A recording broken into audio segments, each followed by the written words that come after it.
Astaghfirullah. Assalamualaikum warahmatullahi wabarakatuh. Alhamdulillah. Alhamdulillahilladzi arsala rasulahu bil huda wa dinil haq liyudhhirahu 'ala ad-dini kullihi wa kafa billahi shahida wa kafa billahi wakila. Asyhadu an la ilaha illallah wahdahu rabbi la syarika lah wa asyhadu anna Muhammadan abduhu wa rasuluhu alladzi la nabiyya ba'dah, amma ba'du. Ma'asyiral muslimin wal muslimat dimanapun anda berada, alhamdulillah, segala puja dan puji hanya milik Allah subhanahu wa ta'ala.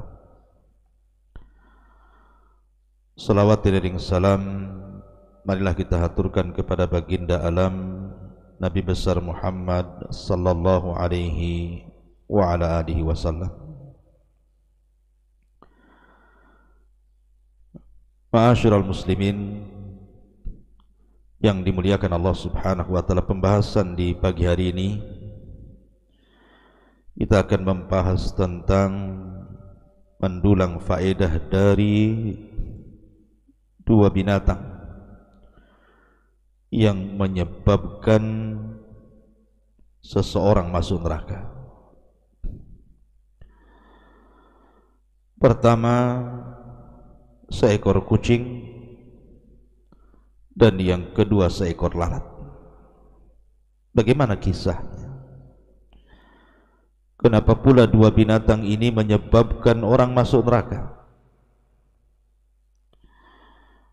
Ma'asyiral muslimin yang dimuliakan Allah subhanahu wa ta'ala, ada sebuah hadis dari Salman Al-Farisi radhiyallahu anhu. Beliau mengatakan, dakhala rajulun al-jannata fi dhubabin wa dakhala rajulun nara fi dhubabin. Ada orang masuk surga karena seekor lalat, dan ada orang masuk neraka pun karena seekor lalat.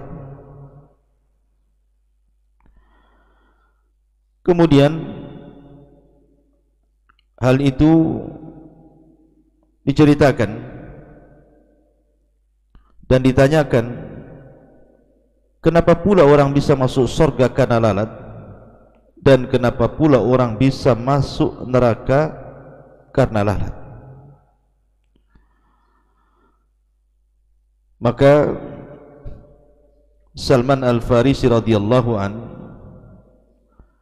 kemudian menceritakan tentang kisah dua orang laki-laki. Dia mengatakan, marra rajulani muslimani ala qaumin ya'kufuna ala sanamin. Jadi ada dua orang yang lewat di sebuah perkampungan, di situ ada berhala. Dan orang tidak bisa lewat dari kampung itu kecuali harus berkorban kepada berhala yang merupakan sesembahan orang kampung itu. Kalau tidak, maka tidak akan diberi jalan. Akhirnya kemudian lewatlah salah satu dari kedua orang itu melakukan safar, dan tidak ada jalan kecuali harus lewat kampung yang ada berhalanya itu. Maka ditahanlah orang ini. Kemudian orang-orang pun mengatakan, qarriba li sanamina qurbana. Kalian berdua tidak boleh lewat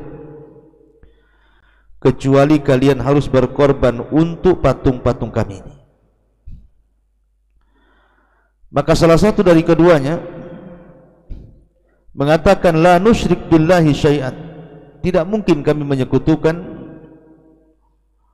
dengan Allah subhanahu wa ta'ala sedikit pun.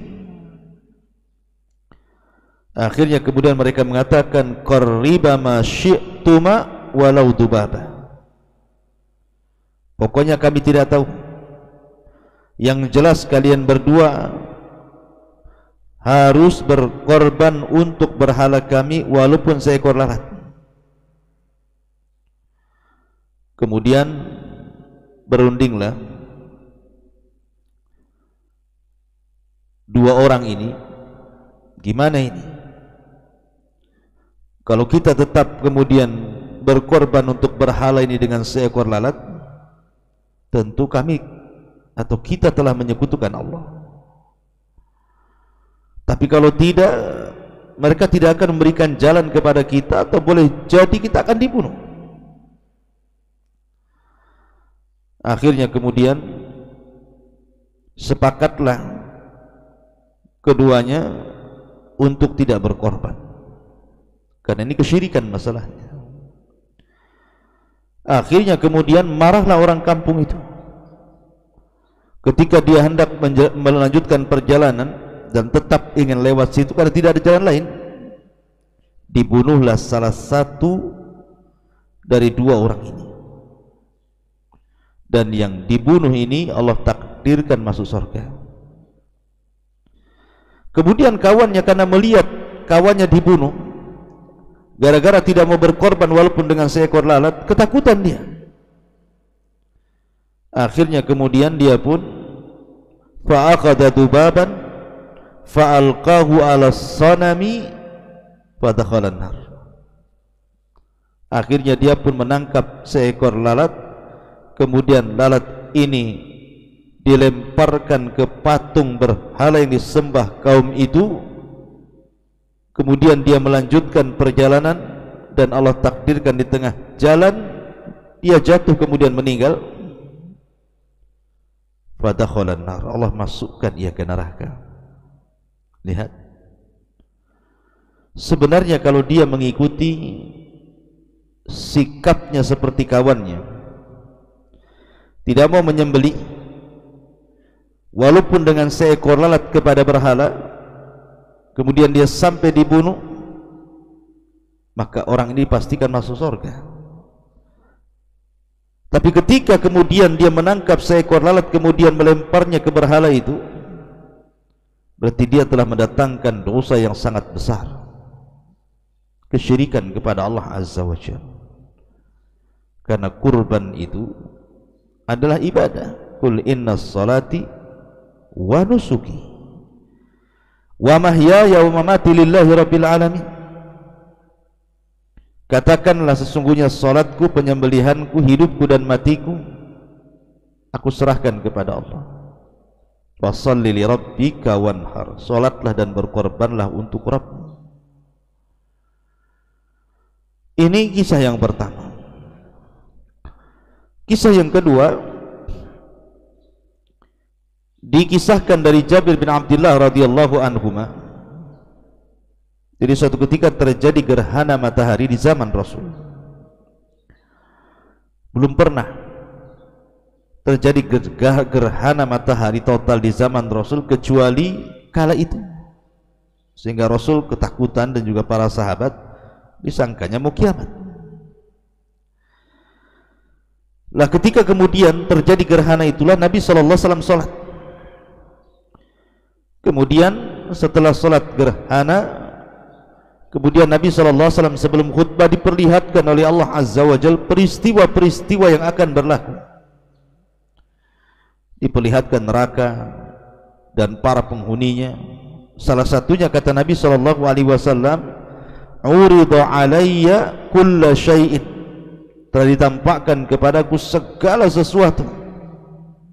Salah satunya fa uridat alayyal jannatu wa uridat alayyan nar, surga dan neraka ditampakkan kepadaku. Kata Nabi SAW, fara'aitu fiha, aku melihat di dalam neraka itu imra'atan min Bani Israel, seorang perempuan dari perempuan-perempuan Bani Israel.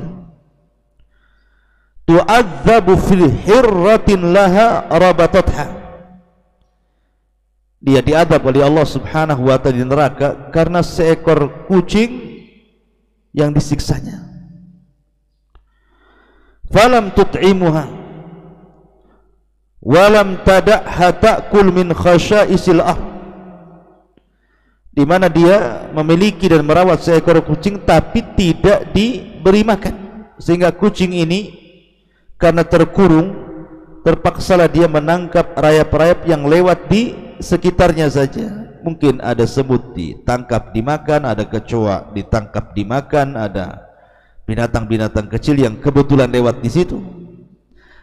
Karena dia tidak bebas, dia tidak diliarkan, dia sengaja kemudian dikandangkan tetapi tidak diberikan makanan, tidak diberikan minuman, sehingga dia mati kelaparan ataupun mati kehausan.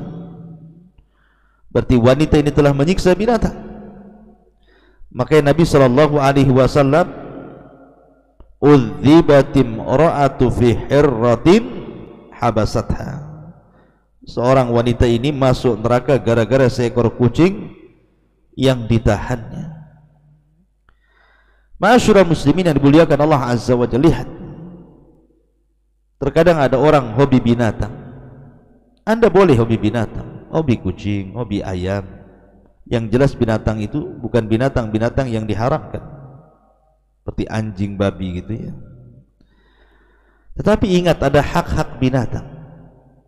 Mereka juga sama dengan kita perlu minum, mereka juga sama dengan kita perlu makan, perlu menikah, perlu senang. Karena ketika seseorang kemudian berbuat baik kepada binatang, maka jaminannya juga surga. Makanya Nabi SAW ketika melihat ada kambing yang disiksa dan hendak disembelihnya, Rasul mengatakan, apakah kau akan membunuhnya 2 kali? Sudah kau siksa, kau sembelih, itu bahasanya. Jadi Islam itu sempurna mengajarkan bagaimana kasih sayang kepada binatang. Bahkan dalam pasukan perang, ketika ada seorang sahabat kemudian mengambil salah satu anak burung karena mungkin ingin dipelihara gitu ya. Sama dengan kita kalau ada lihat burung cantik ada anaknya kemudian kita bawa pulang. Tiba-tiba ketika sahabat ini mengambil salah satu anak burung itu, induk burung ini putar-putar di langit mencari anaknya. Maka Nabi SAW mengatakan, siapa yang telah memisahkan anak dengan induk burung itu, kembalikan anak itu ke tempatnya. Begitulah kasih sayang Nabi SAW kepada binatang. Dari sini juga ada faedah yang sangat besar, bahwa terkadang ada dosa-dosa kecil, bukan dosa besar, ataupun terkadang ada dosa-dosa besar yang dianggap kecil. Makanya Allah mengatakan, wa tahsabunahu hayyinan wa huwa indallahi azim. Terkadang ada manusia itu menganggap perkara-perkara itu remeh, padahal di sisi Allah perkara itu besar. Seperti di sini, apalah seekor lalat, apalah seekor dubab, seekor ulat, seekor lalat, apalah itu binatang kecil. Tidak ada orang yang mengkonsumsi lalat, bahkan jijik kita melihat lalat. Tapi kenapa pula seekor lalat ini bisa memasukkan orang ke neraka? Ya tadi kisahnya, karena seseorang memalingkan ibadah kepada selain Allah dan berkorban kepada selain Allah dengan seekor lalat. Dari sini banyak dosa-dosa yang mungkin dianggap remeh manusia. Ah, ini kan lalat saja. Bukan masalah lalatnya, tapi masalah niat kita ini, ibadah kita ini diselewengkan kepada selain Allah. Makanya ada perkara-perkara kecil yang tidak sadar memasukkan orang ke neraka.